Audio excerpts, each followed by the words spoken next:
27 दिसंबर 1999 दोपहर के 3 बजे कंधार, अफगानिस्तान तालिबान का इलाका। उस वक्त दुनिया की सबसे खतरनाक जमीन।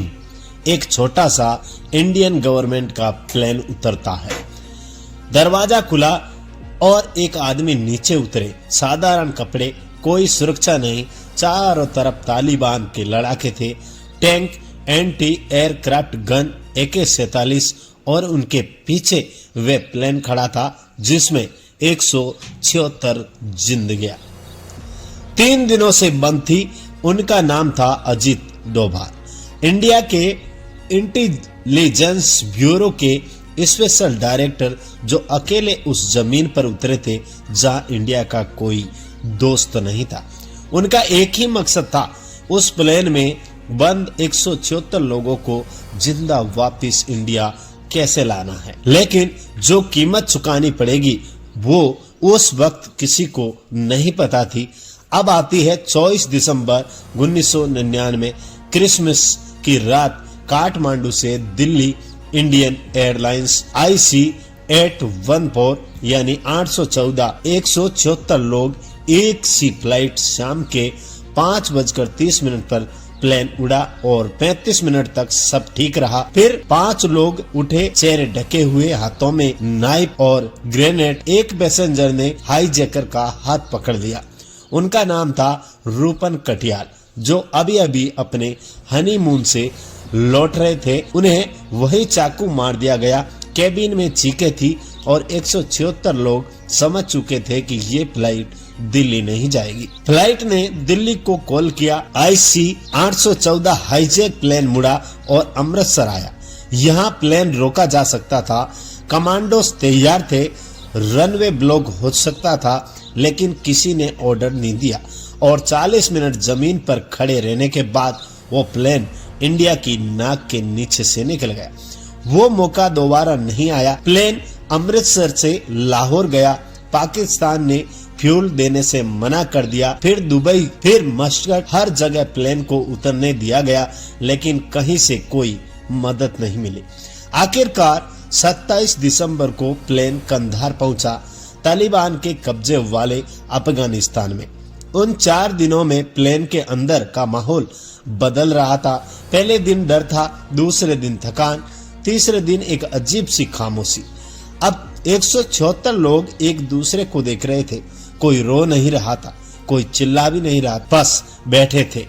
जैसे अंदर से टूट जाने के बाद इंसान बैठ जाता है। हाईजैकर्स ने खाना दिया, कभी कभी पानी दिया और हर कुछ घंटों में एक धमकी की, अगर डिमांड्स नहीं मानी गई तो प्लेन उड़ा देंगे। और यहाँ आकर इंडिया की सबसे बड़ी मुश्किल शुरू होती है। तालिबान इस हाईजैकिंग में इंडिया की कोई मदद नहीं करना चाहता था, लेकिन हाईजैकर्स को रोकना भी नहीं चाहता था। तालिबान के लिए ये एक पॉलिटिकल गेम था और 176 इंडियन पैसेंजर्स उस गेम के मोहरे थे। दिल्ली में क्राइसिस मैनेजमेंट रूम में बैठे अधिकारी एक एक ऑप्शन देख रहे थे और हर ऑप्शन बंद हो रहा था। कमांडोज भेजो, तालिबान रोक देगा। प्लेन उड़ा दो, 176 लोग मर जाएगा। कुछ मत करो, हाईजैकर्स और अग्रेसिव हो जाएंगे। उस रात दिल्ली में एक फैसला हुआ, नेगोशिएशन करो। Delhi prime minister office, Atal Bihari Vajpayee, जो उस वक्त इंडिया के प्राइम मिनिस्टर थे, एक बंद कमरे में बैठे थे। सामने थी 176 फैमिलीज की लिस्ट, नाम, उम्र, घर के पते।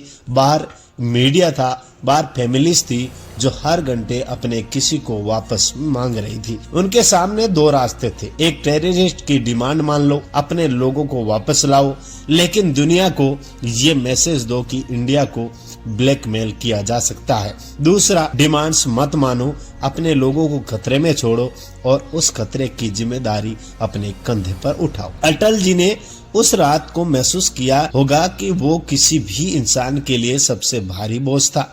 एक तरफ राष्ट्र का सम्मान था तो दूसरी तरफ 176 जिंदगियां।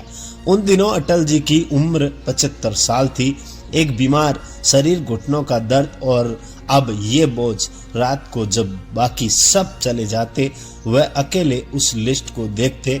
रहते 176 नाम। उनके पास ताकत थी लेकिन रास्ता नहीं था, और यही एक नेता के लिए सबसे बड़ी बेबसी होती है।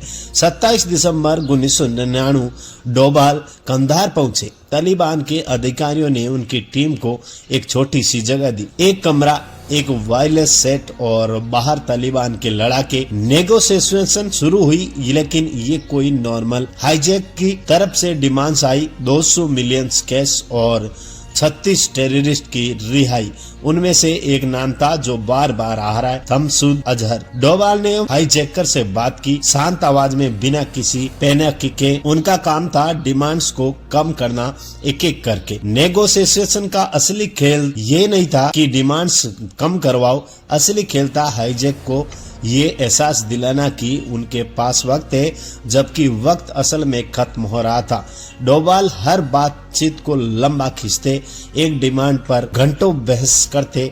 जब हाईजैकर्स थकते तो एक छोटी सी रियायत देते, और जब वह रियायत से खुश होते तो अगली डिमांड पर फिर घंटों। ये दिमाग का खेल था और डोभाल इसमें माहिर थे। लेकिन एक चीज थी जो डोभाल कंट्रोल नहीं कर सकते थे, दिल्ली का प्रेशर।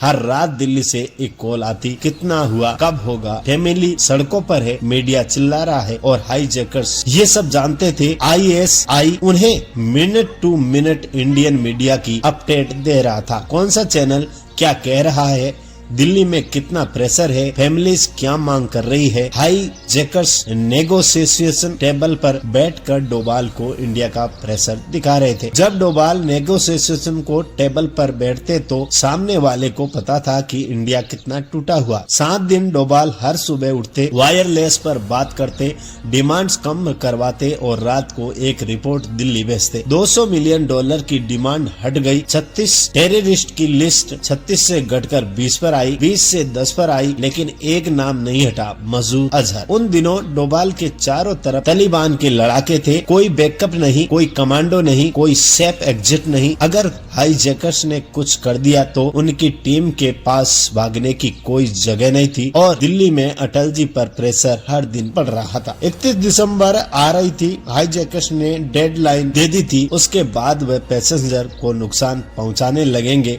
176 फैमिलीज टेलीविजन के सामने बैठी थी, 176 परिवार, सब एक साथ टूट रहे थे।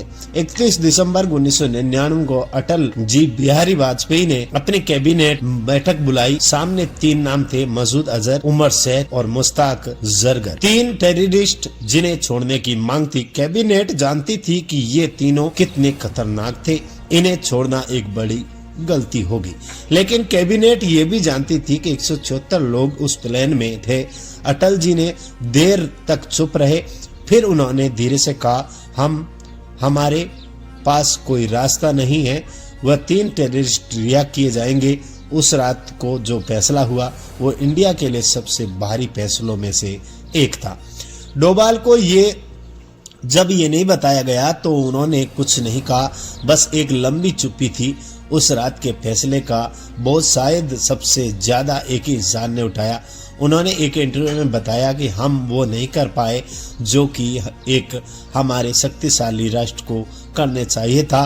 इस हाईजैक को रोकने के लिए, इस एयरक्राफ्ट को कंट्री से बाहर नहीं ले जाने के लिए इसका एज ए नागरिक मलाल जरूर है। 1 जनवरी 2000 को 3 टेररिस्ट को एक प्लेन में बिठाकर कंधार भेजा गया और 174 पैसेंजर आजाद हो गए। लेकिन उस दिन जो आदमी कंधार की जमीन पर उतरा उसका नाम था मसूद अजहर, जो एक ट्रेंड टेररिस्ट था जिसे इंडिया ने 1994 में पकड़ा था और जो 5 साल जेल में रहने के बाद उस एक हाईजैकिंग की वजह से आजाद हो गया था।